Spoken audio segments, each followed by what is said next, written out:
नमस्कार दोस्तों, आप सबका स्वागत है कृषि की बात इंद्र के साथ में। और दोस्तों, आज इस कार्यक्रम में हम बैठे हैं अर्थशास्त्री अशोक गुलाटी जी के साथ में। आपने इनके कई लेख पढ़े होंगे, इनको टीवी पे देखा होगा और आज ये आ गए हैं वायर के साथ जुड़ के अपनी बात हमें बताने के लिए। तो गुलाटी साहब, आपका बहुत बहुत वेलकम है हमारे शो में। और सबसे पहला जो सवाल है जिसके बारे में पूरा देश जानना चाह रहा है कि ये विश्व में एक प्रकार की एक संकट आ चुका है, एक खाद्यान्न पदार्थों का संकट आ चुका है, जिसका मेरा कहने का मतलब है कि तेल के दाम बढ़ रहे हैं, साथ ही साथ जो है खाद्यान्न तेल के दाम बढ़ रहे हैं, उसी के साथ साथ जो है गेहूं के दाम बढ़ रहे हैं। और कई सारे ऐसे देश हैं जो समस्या में जा रहे हैं और भारत भी इस समस्या से जूझ रहा है। आपकी क्या टिप्पणी होगी इस परिस्थिति पे? देखिए, रशिया और यूक्रेन की जो वार है उससे काफ़ी हद तक जो एक ट्रेंड पहले ही थोड़ा चल रहा था, प्राइसेस थोड़े ऊपर उछाल पे थे, वो इस समय लिटरली आउट ऑफ कंट्रोल हो रहे हैं। तो उससे संकट जो पहले ब्रूइंग अप था, आज वो खुल के एकदम सामने आ गया। तो उसमें सबसे पहली चीज़ तो ये थी कि क्रूड जो ऑयल है उसका कीमतें बढ़ी, गैस की कीमतें बढ़ी। उससे सारे देश, सारे विश्व में जो लॉजिस्टिक्स कॉस्ट हैं, शिपिंग है, शिपिंग कंटेनर्स नहीं मिल रहे, तो कुछ तो कोविड का असर पहले ही था, जो सप्लाई डिसरप्शंस के कारण कुछ प्रेशर बिल्डअप हो रहा था। इन्फ्लेशन यूएस जैसी जगह में 7% इन्फ्लेशन यूक्रेन रशिया के युद्ध से पहले ही बन चुकी थी, इंडिया में बन रही थी, दूसरे यूरोप वगैरह में सब जगह इन्फ्लेशनरी प्रेशर थे जो कोविड का असर था। और अब वो बिल्कुल ही ऊपर आ चुके हैं। तो उससे इन्फ्लेशनरी प्रेशर्स, कीमतें बढ़ रही हैं, हर चीज़ की कीमत बढ़ेगी। और सवाल सबसे बड़ा ये है कि ये कब तक चलेगा। और इस समय किसी का ये कहना कि 1 महीने में सेट हो जाएगा, 2 महीने में सेट हो जाएगा, ये लगता नहीं। क्योंकि जितना वहाँ नुकसान हो रहा है यूक्रेन जैसी जगह में, और सप्लाई डिसरप्शन सारी दुनिया में हो रही हैं, सैंक्शंस लग रही हैं, तो उससे जो डिसरप्शंस हैं वो बढ़ेंगी। और अगर वो बढ़ती हैं तो उसका पहला असर है जो इन्फ्लेशन। आरबीआई ने भी जो अभी 2 दिन पहले अनाउंस किया कि पहले 4.5% इन्फ्लेशन लेके चल रहे थे कि 22-23 में होगी, अब 5.7 कह रहे हैं। मुझे लगता है 5.7 भी कम है, शायद उससे भी ऊपर जाएगा। तो ये सारी दुनिया का प्रेशर है और उसके सॉल्यूशंस क्या क्या हो सकते हैं वो सोच सकते हैं। जी, थोड़ा सा आपने बहुत बढ़िया से बताया कि इस समय जो विश्व के ऊपर जो प्रेशर्स आ रहे हैं, तो दबाव पड़ रहे हैं हर घर के ऊपर, हर थाली के ऊपर। लेकिन अगर हम लॉन्ग टर्म के बारे में सोचें तो गुलाटी साहब, आप तो ये बहुत अच्छे से जानते हैं कि डीएपी के जो दाम थे वो कितने ज़्यादा स्काई रॉकेट किए। और साथ ही साथ जब रशिया, जो दुनिया में सब जानते हैं कि रशिया बहुत ज़्यादा पोटाश और डीएपी दोनों सप्लाई करता है, तो आगे वाली जो फसलें हैं वो कैसे, उनको उन पर क्या इम्पैक्ट पड़ेगा? आज की मतलब कई सारे लोगों ने ट्विटर पे भी ये कहा है कि लगभग आज की तारीख में जो कंपनियां इंपोर्ट कर रही हैं डीएपी, उनमें 20-20 हज़ार आपके इनके जो है बहुत मैसिव लॉसेस हैं उनके। और सरकार जो है, सरकार भी कुछ मतलब एक तरह से सरकार भी कुछ नहीं कर पा रही है। तो क्या इसके लॉन्ग टर्म इफेक्ट्स क्या होंगे कॉमन मैन के लिए? थोड़ा सा इस पर आप ज़रूर उसका ब्यौरा दें। देखिए, लॉन्ग टर्म तो जो माना जाता है वो 5-7 साल 8 साल की कहानी है। इसमें शॉर्ट टर्म और मीडियम टर्म की कहानी है। शॉर्ट टर्म तो हमें पता है, डीएपी के कहाँ जा रहे हैं। इवन यूरिया इंटरनेशनल मार्केट में $650-700 पे पहुंचा हुआ है, जो इसका आधा होता था। ठीक है, हिंदुस्तान में तो फार्मर के लिए प्राइस वही है, लेकिन आप सब्सिडी देखिए जो सरकार को देनी पड़ेगी। अब डीएपी और एमओपी में क्या है कि फ़िक्स्ड सब्सिडी दी जाती है, उसके प्राइस बढ़ गए तो सरकार को वहाँ भी सब्सिडी बढ़ानी पड़ेगी। तो जो सब्सिडी फर्टिलाइज़र की बजट में है, रियलिटी में उससे 1.5 गुना तो हो ही जाएगी, अगर 2 गुना नहीं हुई तो वो ज़्यादा बर्डन जो है वो सरकार को उठाना पड़ेगा। ठीक है, फार्मर के लिए तो यूरिया प्राइस फिक्स्ड है।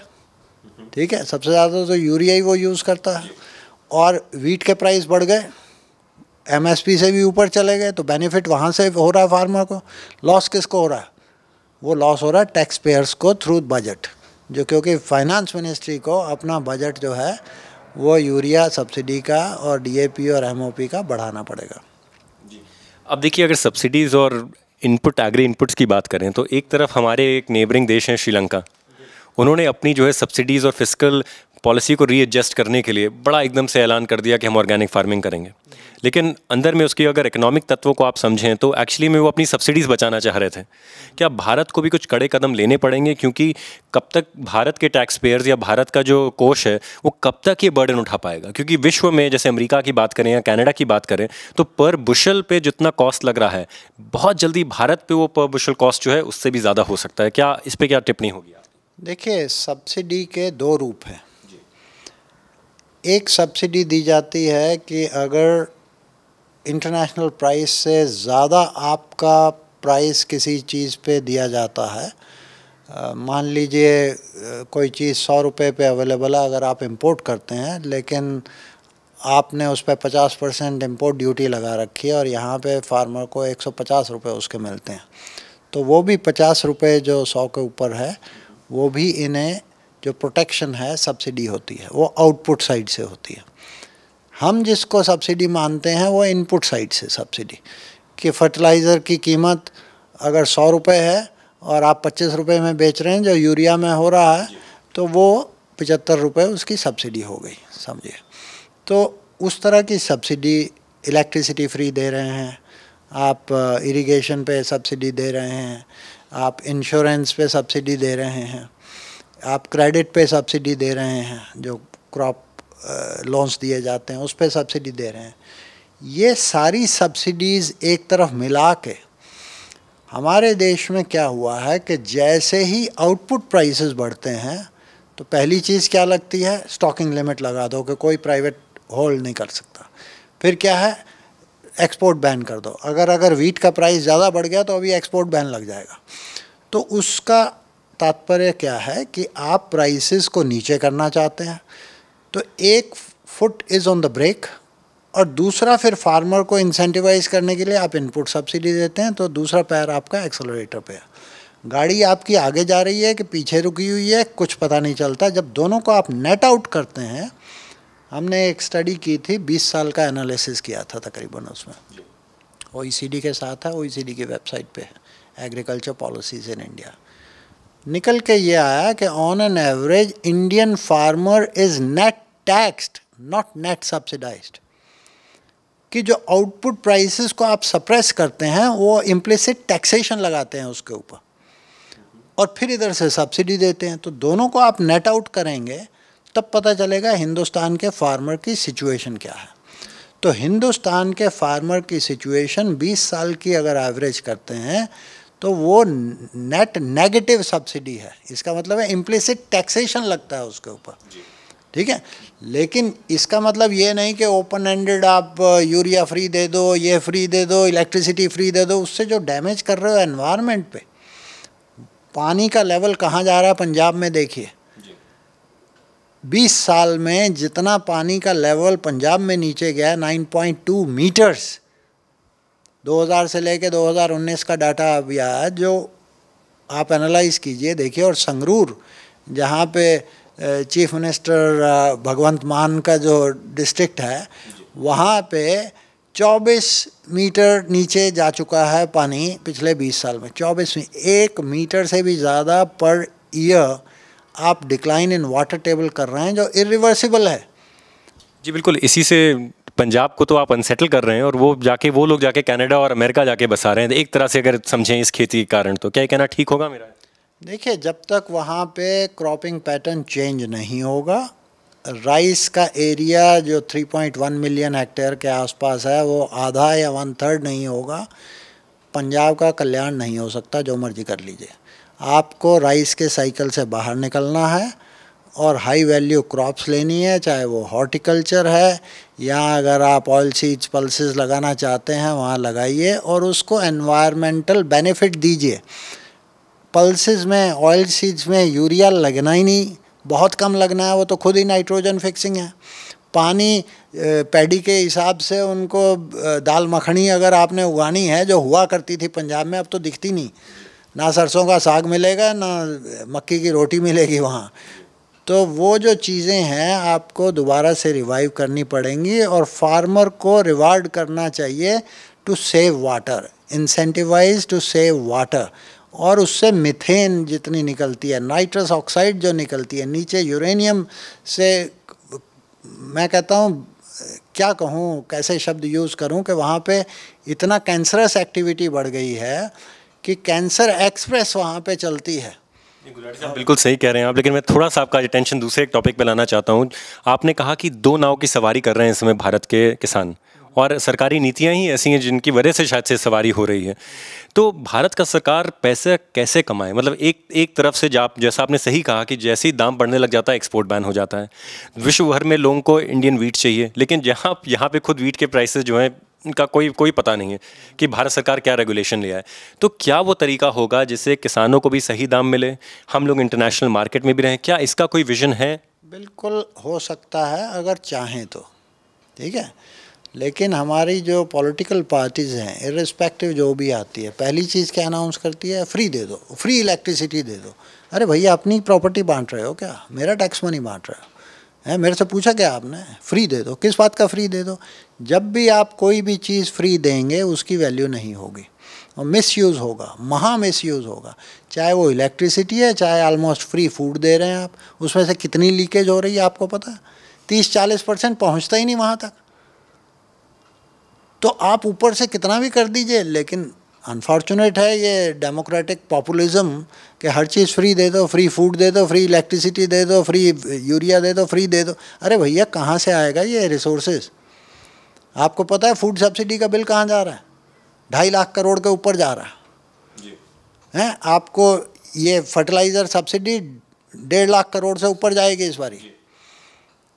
पानी की अगर कॉस्ट है, पानी की कॉस्ट वगैरह अगर और देखे जाए, की सब्सिडी अगर देश में ऐड कर लें तो 90,000 करोड़ तो कम से कम वो लगेगी।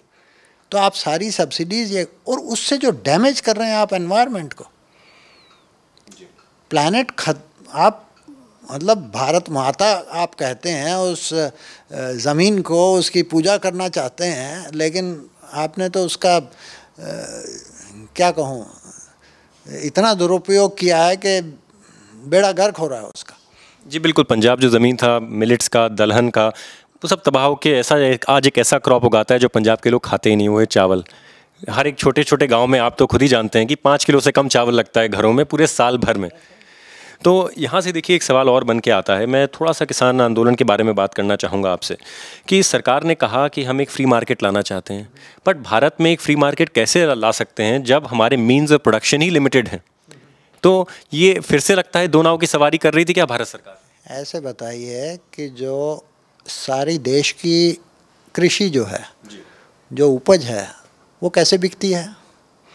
90% से ज़्यादा फ्री मार्केट में बिकती है, समझे आप? वो कैसे जीते हैं? आप ले लीजिए पोल्ट्री, उसमें कोई एमएसपी है? पोल्ट्री की ग्रोथ 4 गुना ज़्यादा है सीरियल से। फिशरी ले लीजिए, हॉर्टिकल्चर ले लीजिए, लाइफ स्टॉक सेक्टर 30% तो वही है, 20% हॉर्टिकल्चर है।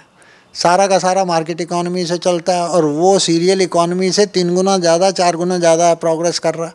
लेकिन गुलाटी साहब, एक बात मैं अपनी खुद की जानकारी के लिए जानना चाहूँगा, लेकिन अगर आपने पोल्ट्री की जैसे बात की, पोल्ट्री में इस समय सबसे ज़्यादा कंसोलिडेशन या कन्वर्जेंस हैं, कुछ हैंडफुल ऑफ प्लेयर्स कंट्रोल करते हैं इंडियन पोल्ट्री को भी। मतलब शायद आपकी क्या राय है? आप डेयरी में किसको कहेंगे? नहीं, ऑफ कोर्स डेयरी, हर चीज़ अगर वो ग्रो कर रही है, फार्मर को फ़ायदा हो रहा है ना, तभी ग्रो कर रहा है। आपकी ग्रोथ पोल्ट्री की पिछले 20 साल की 8% 7% के आसपास है। 7% 8%। सीरियल की ग्रोथ है 1.6%। तो कितना उससे आगे चल रहा है, और फ्यूचर वहाँ है, सीरियल में नहीं है। जब आपकी इनकम बढ़ती है तो आप 4 चपाती से 6 चपाती नहीं खाते, 4 से 2 खाते हैं, और 2 की भी 1 हो जाएगी।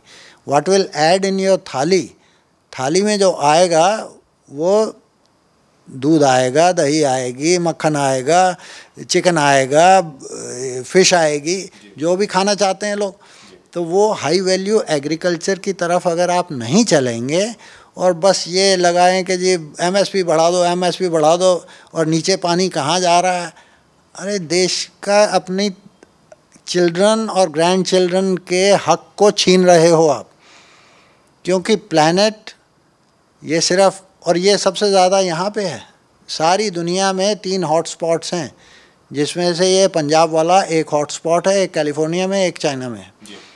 ठीक है, तो इतनी वर्स्ट कंडीशन हमने कर ली, क्योंकि जितने भी जो पंजाब के सबसे अच्छे इकोनॉमिस्ट रहे हैं, एस जोल साहब रहे हैं, उन्होंने 85 में रिपोर्ट दी थी कि भैया डाइवर्सिफिकेशन करो, ये हो गया जितना हमने देश को खाना पिलाना था हो लिया, अब अपना देखो।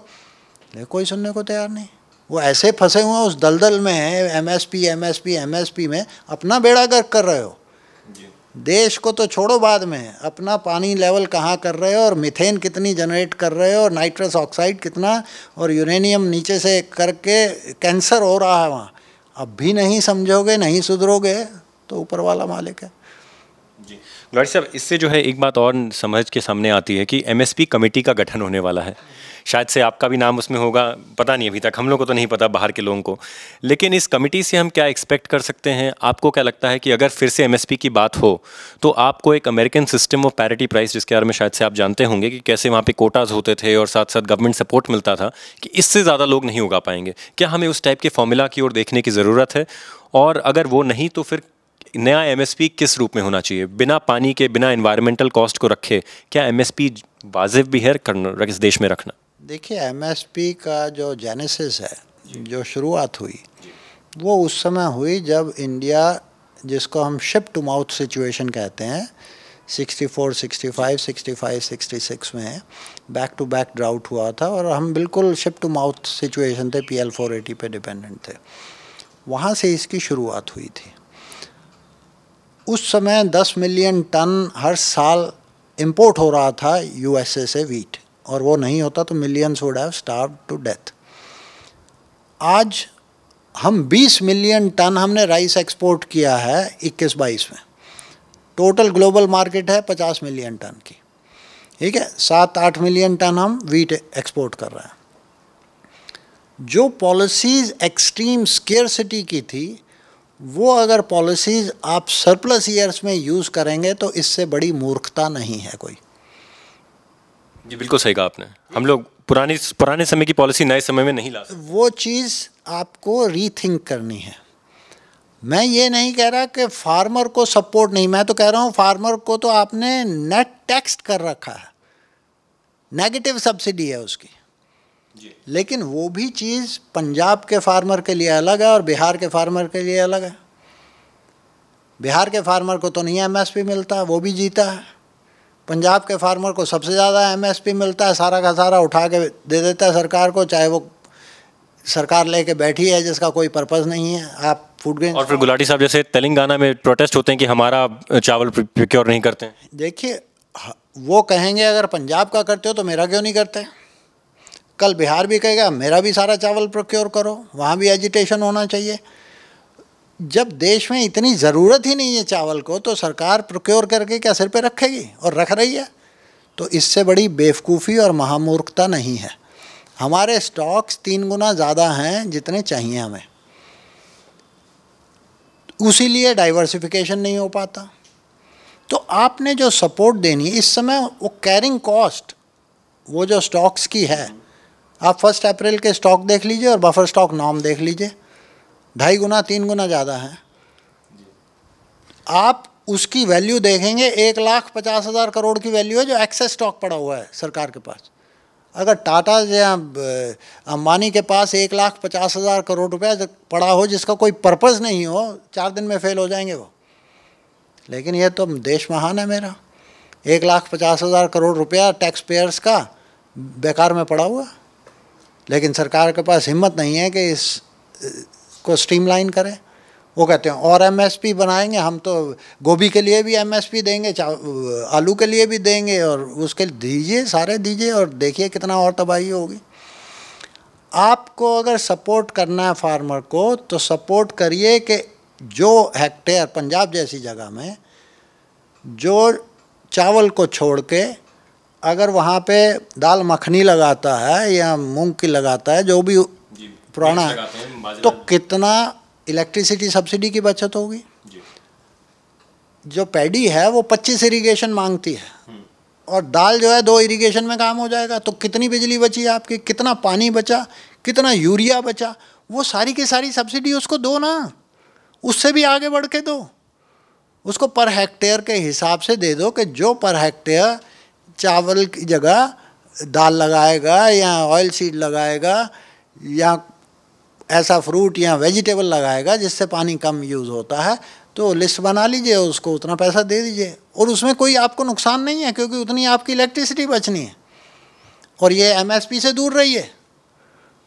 लेकिन वो कहते नहीं जी ये हम करेंगे तो गोभी भी एमएसपी पे होनी चाहिए, आलू लगाएंगे तो आलू का भी एमएसपी होना चाहिए। अरे भैया सरकार बनिए की दुकान है या वहाँ पे चाइना बॉर्डर पे देखेगी, क्या क्या कर लेगी सरकार। जी, तो गुलाटी साहब इसी के साथ मैं आखिरी अपने सवाल पे आ जाता हूँ। अगर कुछ कम शब्दों में आप बता सकें कि इस देश की एग्रीकल्चर नीति है क्या, मतलब जब आप इसको देखते हैं, आपका इतने सालों का अध्ययन है, आप इतने सारी कमिटीज़ में रह चुके हैं, आप ऐसी कमेटी में से दर्शकों शायद से आपको पता होगा गुलाटी साहब ने खुद एमएसपी कई बार निर्धारित किया है, उस कमेटी के चेयरमैन भी रहे हैं। तो क्या है भारत की नीति, अगर कम शब्दों में एक स्टेटमेंट में आप समझा सकें तो। कोई नीति नहीं है एग्रीकल्चर की, बस पेट भर रहे हैं, इतना बहुत है कि वो भूखे नहीं हैं, हम उस तरह से इम्पोर्ट नहीं कर रहे। तो सबसे बड़ा यही अचीवमेंट है पिछले 70-75 साल में कि हमने कम से कम इतनी अवेलेबिलिटी है कि किसी चीज़ की कमी नहीं है। अगर पैसा जेब में है तो जाके ख़रीद लीजिए और खा लीजिए, भूखे नहीं मरेंगे। पैसा नहीं है तो वो बात दूसरी हो, तो इनकम की कहानी है, इनकम सपोर्ट चाहिए तो वहाँ दीजिए। लेकिन 91 में जब रिफ़ॉर्म हुए तो रिफ़ॉर्म हुए बेसिकली ट्रेड पॉलिसी के और इंडस्ट्रियल पॉलिसी के। एग्रीकल्चर में रिफ़ॉर्म अभी तक नहीं हुए। वो एक कोशिश थी मार्केटिंग रिफ़ॉर्म अब करने की, लेकिन होलिस्टिकली एग्रीकल्चर की पॉलिसी क्या होनी चाहिए, प्रोडक्शन में क्या होनी चाहिए, मार्केटिंग में क्या होनी चाहिए और उसके बाद कंजम्पशन में क्या होनी चाहिए। अल्टीमेट पर्पस एग्रीकल्चर का पेट भरना और न्यूट्रिशन देना है। वो चावल और गेहूं से सिर्फ न्यूट्रिशन नहीं मिल सकता, उससे एनर्जी मिलती है, बेसिक स्टेपल है, लेकिन we have to move further up कि उससे बेटर न्यूट्रिशन दे। उसके लिए आपको इन्वेस्ट करना पड़ेगा, उसके लिए एक दिशा देनी पड़ेगी। वही फार्मर अगर दाल लगाता है तो बेटर न्यूट्रिशन है, उसमें ज़्यादा प्रोटीन है। अगर वो मुर्गी लगाता है, अंडा बनाता है, पोल्ट्री फार्म खोलता है या डेयरी फार्म खोलता है, उसमें बेटर न्यूट्रिशन है। तो हमने पेट अपने चावल और गेहूं से या मिलेट से भर लिए, हमने अब प्रोटीन की तरफ जाना है, मोर विटामिन्स की तरफ जाना है और उसके लिए एक डिफरेंट नीति चाहिए। और वो सरकारी, अब फल फ्रूट जितने हैं, फल हैं, सब्जी हैं, क्या ये सरकार खरीदना शुरू कर देगी, एमएसपी निर्धारित करेगी उसके? तो कर दो, फिर अंडे का भी कर दो और चावल दूध का भी कर दो और मछली का भी कर दो, और किस किस चीज़ का करोगे भैया? एक वीट और राइस की समझ आती है कि वो बेसिक स्टेपल थे, किया, 23 कमोडिटीज़ पे चले गए, उसकी कभी प्रोक्योरमेंट हुई नहीं, बहुत कम, कभी इधर उधर, एक्सपेक्टेशंस बिल्डअप कर देते हो। तो आप 23 को कम करके 2 या 3 पे जो आपको क्रिटिकल लगती हैं उस पर फोकस कर लीजिए, दे दीजिए एमएसपी। बाकी चीज़ों पे आपको बेटर, जैसे मिल्क में क्या किया आपने, कोऑपरेटिव मॉडल शुरू किया, अमूल क्रिएट किया, उसका एक कॉन्ट्रैक्ट है फार्मर्स के साथ।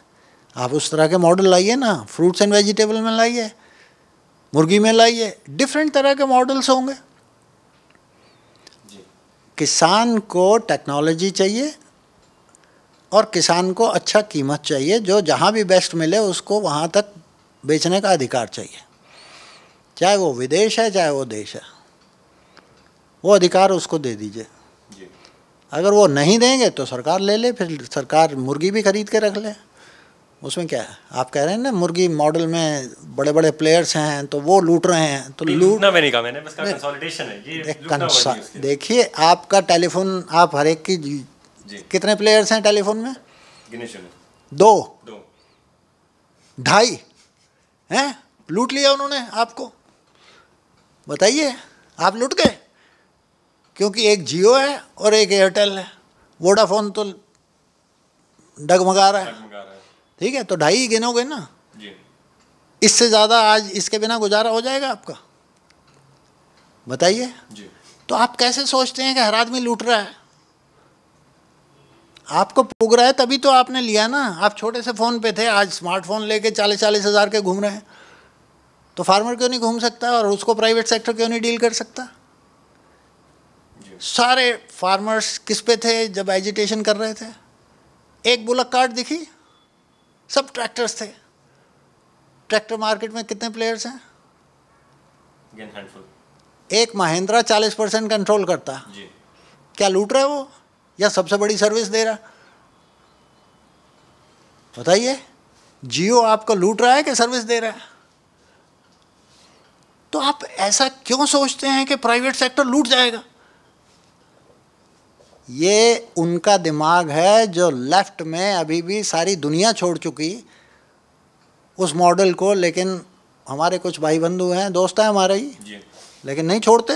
तो बैठे रहो भाई, अच्छी बात है, आप ले लो, सरकार ले ले, अंडा भी खरीद ले और मुर्गी भी खरीद ले और मछली भी खरीद ले, एमएसपी उसका भी डिक्लेयर कर दे। थैंक यू वेरी मच, आपने अपनी बातें इतनी। आप इसका जो आपकी टेलीफोन कॉल है उसका भी एमएसपी डिक्लेयर करा दो। भाई हर आदमी यूज़ कर रहा है, गरीब से गरीब भी यूज़ कर रहा है और बड़ा से बड़ा भी कर रहा है। ट्रैक्टर सारे फार्मर्स यूज़ करने को तैयार हैं। तो देखिए, जो दुनिया में मॉडल, एक याद रखिए, कोई भी परफेक्ट नहीं है, लेकिन ये दुनिया ने एक्सपीरियंस कर लिया पिछले 50 साल में, 100 साल में, कि private sector can deliver better than the government. Government में शुरुआत बड़ी अच्छी होती है, बाद में वही करप्शन का अड्डा बनता है और वही इनएफिशिएंसी। आज आप क्यों एयर इंडिया बेच रहे हैं? भारत की, देश की वो एक शान थी, क्यों बेच दी? क्योंकि हर साल 5 से 7 हज़ार करोड़ रुपया मेरा चूसता था वो लॉसेस में। अब उनसे जाकर पूछो, वो कहते हैं मैनेजमेंट ऐसी थी साहब, वो पॉलिटिकल इंटरफियरेंस है, ये है, वो है, करप्शन है, ब्ला ब्ला ब्ला। क्यों आपने बेचा? तो आपने किया ना, टाटा से ही लिया था और टाटा को ही वापस दिया। कितने साल लग गए? लर्निंग करो, कुछ सोचो। जो मॉडल 1965 का था एमएसपी का, वो 2022 में नहीं चलेगा। नहीं तो ये भी एयर इंडिया ही बनेगी। डॉक्टर साहब, हम विश करते हैं कि देश हमारा और वो टेलीफोन निगम बनेगा, वो भी बिकेगा। नहीं, देखिए, दुआएं रहेंगी हमारी कि ऐसा ना हो और हम सबका प्रयास रहेगा इन सब में। तो दर्शकों, अगर आपको गुलाटी साहब की बात अच्छी लगी और आप उन तक अपना संदेश पहुंचाना चाहते हैं तो भूलिएगा मत द वायर के यूट्यूब चैनल पे कमेंट करने के लिए और हमारे ट्विटर पेज पे कृषि की बात हैशटैग के साथ अपनी बात लिखने के लिए। द वायर देखते रहिएगा, हम आपके लिए और शो लाएंगे बहुत जल्द।